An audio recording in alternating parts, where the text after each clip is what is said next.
Olá! Assaltaram a gramática, assassinaram a lógica, meteram a poesia na bagunça do dia a dia. Sequestraram a fonética, violentaram a métrica, meteram poesia onde devia e não devia. É com estes versos da música Assaltaram a Gramática, de Lulu Santos e Wally Salomão, que se tornou conhecida principalmente pela interpretação dos Paralamas do Sucesso, que iniciamos a apresentação do tema de hoje. E aí, qual a sua opinião? Nós vamos jogar a gramática no lixo? A fala e a escrita dos brasileiros são temas recorrentes no cotidiano escolar. O que devemos priorizar? O uso correto das normas da língua culta ou a sua funcionalidade? E qual será a melhor forma de ensinar e aprender a língua portuguesa? Será que as escolas ainda apostam em um modelo de ensino gramatiqueiro, descontextualizado? Será que decorar as regras da gramática é suficiente? Ou, parafraseando Caetano Veloso, será que esta minha retórica terá que soar, terá que se ouvir por mais 1000 anos? Alguns teóricos argumentam que a gramática não deveria mais ser ensinada, enquanto outros saem em sua defesa. E qual será o caminho? É o que vamos discutir hoje no Roda de Conversa.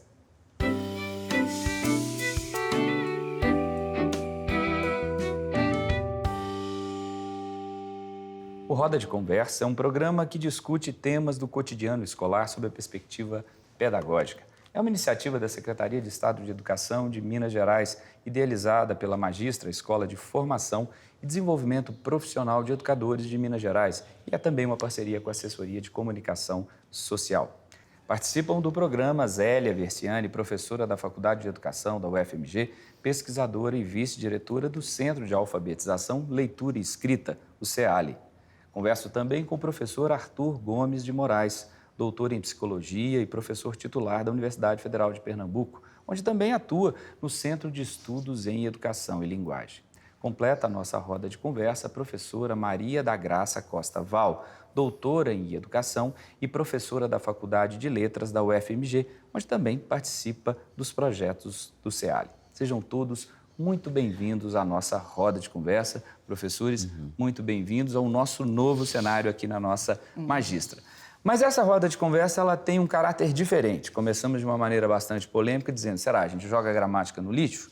Bom, isso é o que vocês vão discutir aqui com a gente. Mas antes da gente entrar no nosso papo, nós vamos chamar um convidado. Na verdade, a gente gravou com um professor também, já aposentado da UFMG, e a gente vai ouvir a opinião dele. E eu gostaria de introduzir aqui a nossa conversa exatamente com a opinião do professor Luiz Carlos de Assis Rocha, que pesquisa há mais de 20 anos a abolição do ensino de gramática nas escolas de ensino fundamental e médio. Vamos ver o que ele diz. Professor, qual é a opinião do senhor?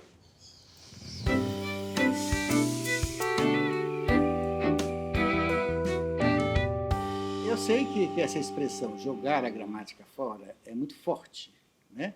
Mas, de fato, eu tenho que ser sincero, né? E defender as ideias que eu sempre preguei, né? Não é o aluno do curso fundamental e do curso médio, nós vamos colocar isso na cabeça, não aprende gramática, sabe? A gramática é algo muito complexo, muito difícil, né? As questões gramaticais, né? Essa análise sintática que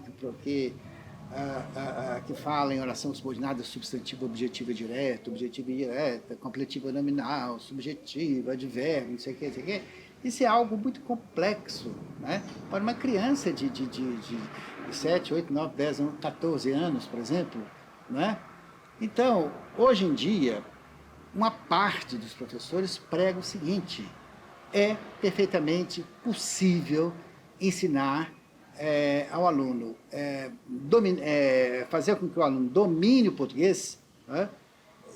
Fazer com que ele seja capaz de interpretar textos, fazer com que ele seja capaz de escrever textos, inclusive em português padrão, né? É perfeitamente possível sem o estudo da gramática, né? Eu defendo a ideia de que o aluno tem que praticar o chamado português padrão. Ele tem que fazer exercício sobre concordância nominal, sobre concordância verbal, sobre acentuação, sobre ortografia, mas não há necessidade nenhuma de aprender aquela nomenclatura gramatical da gramática que é, vamos dizer assim, esdrúxula, rebarbativa, que não funciona, né? Que não tem lógica nenhuma, né? Quantas e quantas vezes nós, professores de português, fazemos o possível para explicar ao aluno a diferença entre adjunto adnominal e complemento nominal, e até hoje essa questão permanece, né? Mesmo entre professores de português, né? Então você vai ensinar ao aluno algo, né, que não é claro, que não tem lógica, não é possível uma coisa dessa. Então, meus queridos convidados, de novo, muito bem-vindos aqui ao nosso Roda de Conversa. Garanto para vocês que o professor deixou mais confuso do que me esclareceu. E eu quero ver se vocês podem nos ajudar agora a tentar entender. Afinal de contas, não é para jogar, é para mudar o ensino, afinal de contas. Por favor, professora. Bom, eu acho que a primeira questão que a gente tem que pensar é que uma coisa é o aluno aprender uma teoria gramatical que explique ou tente explicar a estrutura da língua. Outra coisa completamente diferente é dar ao aluno o domínio da variedade de prestígio da língua portuguesa, que é essa que a gente chamava de língua padrão, e é a que aparece escrita nos jornais, nos documentos oficiais, etc. Isso, ensinar a língua padrão, a variedade de prestígio, é uma coisa. Fazer o aluno entender e decorar categorias da teoria gramatical é outra completamente diferente. Eu acho que esse ponto é a ideia básica do Luiz Carlos Rocha, que foi meu colega na Faculdade de Letras, e tem outras questões envolvidas que a gente pode discutir aqui ao longo da conversa. Arthur, professora. Eu vou na mesma direção. Acho que em lugar de falar de português padrão, é bom a gente chamar de variedade e prestígio. Existem variedades inúmeras em qualquer língua e o português não é diferente. Nós falamos dialetos e variamos os dialetos conforme as situações, a formalidade de cada situação. Quando a gente pensa em português padrão, a gente cria uma coisa engessadora que nos obrigaria distante, em qualquer situação. Distante. É como se eu tivesse que me expressar em qualquer situação, seja oralmente, inclusive, ou por escrito da mesma forma. Acho que o que Graça colocou é perfeito. Não cabe a uma criança ou a um adolescente estar decorando, porque é isso que a gente fazia, conceitos da gramática tradicional, muito questionada pelos linguistas, o próprio exemplo que ele deu do que adjunto nominal em relação ao complemento, essas coisas que não tem muita explicação. Quando eu era criança, eu decorava o que era epiceno sobre comum, comum de dois, e algumas crianças, infelizmente, até fazem hoje em dia isso. Eu confesso que o meu choque, que eu lembro bem, no antigo grupo escolar, foi o dia que eu descobri que tinha objeto direto preposicionado. Aí acabou o meu sossego. Mas desculpa. Estar cedo decorando essas coisas me parece absolutamente inútil. Eu acho que aprender algo de nomenclatura gramatical, que é do cotidiano, saber o que é substantivo, o que é adjetivo, o que é preposição, né? Isso me parece muito natural e direito e cidadania. Assim como eu conheço outros vocábulos do mundo. Agora, estar nessa picuinha de detalhes que são pouco úteis é totalmente diferente. Acho que, como ela colocou, o importante é garantir, sobretudo na escola pública, para os alunos de classe popular, que se apropriem também da norma de prestígio. Que eles possam ajustar-se a usar, conforme o contexto, uma norma prestigiada ou continuarem usando o seu dialeto como eu e você continuamos. Quando eu estou em casa com a família, quando eu estou na mesa de bar, eu não falo com o cuidado que estou falando aqui. Certo? E olha que isso é uma roda de conversa informal, né? É por esse caminho, eu acho, de...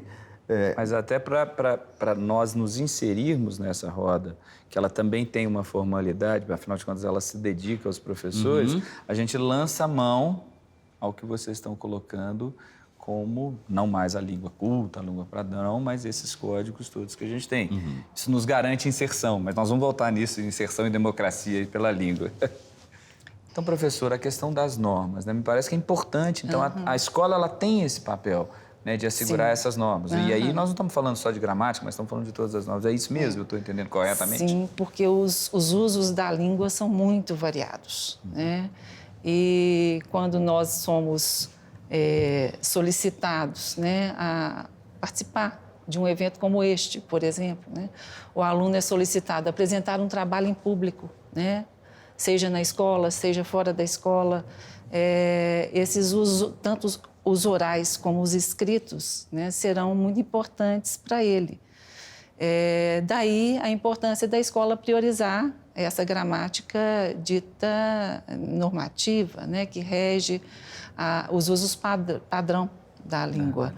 Mas o que eu ia dizendo também a respeito dessa entrada nesse conceito de gramática, afinal, de que gramática nós estamos falando, eu não sei se os meus colegas vão concordar, eu acho muito interessante ver também como que a mudança de terminologia durante, né, um tempo já, que eu acho que mais de 20 anos, né, já sinaliza também muito do que hoje nós reconhecemos como gramática, sobretudo em contextos de formação de professores, né? Sim. Nós não vemos a gramática mais dessa maneira isolada ou... É como se a gente congelasse ela no tempo? Seria isso? É esse o entendimento? Daí Ela é a gente histórica. pode ver que nos livros didáticos mesmo, os materiais didáticos, né, eles nomeiam esse ensino de gramática de diferentes maneiras, não é, Graça?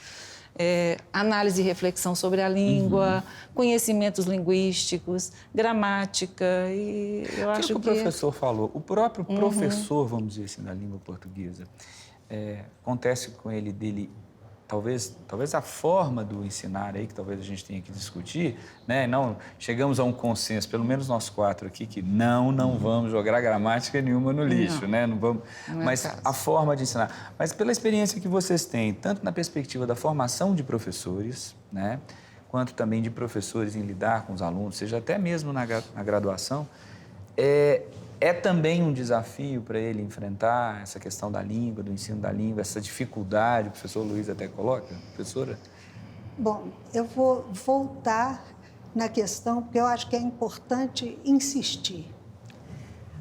Uma coisa é você dar ao aluno o domínio da variedade de prestígio na sociedade, porque isso é fundamental. É uma questão de direito, é uma questão de justiça, né? É uma questão de democracia. Todos os alunos, principalmente os da rede pública, têm direito ao domínio da variedade de prestígio, essa que muita gente ainda chama de variedade padrão, para saber usar em todos os contextos. Agora, outra coisa, não é em todos os contextos que a gente tem que usar essa variedade. Em alguns contextos, se você usar a variedade de prestígio, a norma padrão, você vai ser rejeitado. Por exemplo, você está numa rede social, que usa-se muito esse exemplo, que é permitido você trabalhar com abreviações, com uso de signos e símbolos, outros que não da língua portuguesa, parece, inclusive, que você está... Sim, se a gente pensa no que é a língua mesmo, a língua viva na sociedade. É insuportável alguém que vai para o bar falar a variedade padrão, a norma padrão. Ninguém vai querer ser amigo dessa pessoa. Não, né? Chato. Então, Ele vira o chato, a professora falou vai ser o chato. Então, agora, em muitos contextos, é absolutamente necessário dominar a variedade de prestígio. É isso que a gente tem ensinado aos nossos alunos, que a gente forma na faculdade, é isso que a gente tem procurado, que a gente tem encontrado nos livros didáticos, e é isso que está nos PCNs. O trabalho é com análise linguística. Né? Eu vou ter que interromper a senhora um pouquinho, porque nós vamos ter que ir para um rápido intervalo, até para que a gente retome esse raciocínio no início do nosso próximo bloco. A conversa ainda está longe de terminar, né? Mas para não interromper o raciocínio. Vocês me desculpem, a gente vai para um rápido intervalo e já volta já.